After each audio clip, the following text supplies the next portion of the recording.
পাকিস্তানের সঙ্গে লড়াইয়ে বাহিনীর ক্ষয়ক্ষতির বিষয়ে শুরু থেকেই খানিকটা মুখ বুজে আছে ভারত। সম্প্রতি সংবাদ সম্মেলনে পাকিস্তানের সঙ্গে লড়াইয়ে ভারতের বিমান বাহিনী কোনো ক্ষয়ক্ষতির মুখে পড়েছে কিনা সে প্রশ্নের জবাবে ভারতের বিমান বাহিনী বলেছে, ক্ষয়ক্ষতি লড়াইয়ের অংশ, তবে এ বিষয়ে বিস্তারিত আর কিছু বলেনি। রোববার এক সংবাদ সম্মেলনে প্রশ্নের জবাবে এসব কথা বলেন ভারতের বিমান বাহিনীর একজন মুখপাত্র। একই সঙ্গে ভারতীয় বিমান বাহিনীর পক্ষ থেকে দাবি করা হয়েছে, পাকিস্তানের সঙ্গে লড়াইয়ের পর ভারতের সব বৈমানিক ঘরে ফিরেছেন। মূলত গেল মঙ্গলবার মধ্যরাতে 7 মে পাকিস্তানের বিভিন্ন স্থানে বিমান থেকে ক্ষেপণাস্ত্র দিয়ে হামলা চালায় পাকিস্তান সঙ্গে সঙ্গে প্রতিরোধ গড়ে তোলে।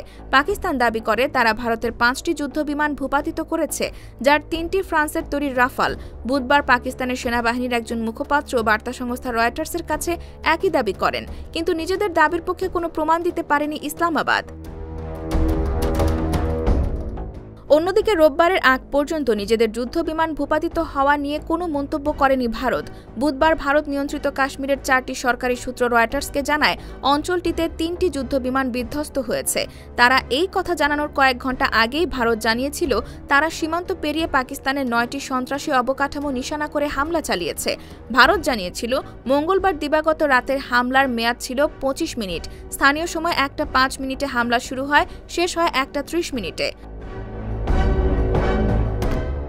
এদিকে বৃহস্পতিবার রয়টার্সের এক প্রতিবেদনে বলা হয়, চীনের তৈরি যুদ্ধবিমান ব্যবহার করে গত মঙ্গলবার দিবাগত রাতে ভারতের অন্তত 2টি যুদ্ধবিমান ভূপাতিত করেছে পাকিস্তান। এই 2 বিমানের অন্তত 1টি রাফাল। যুক্তরাষ্ট্রের 2জন কর্মকর্তা বার্তা সংস্থা রয়টার্সকে একথা বলেছেন।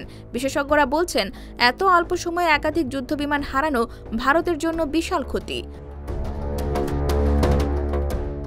IBTV USA, new York.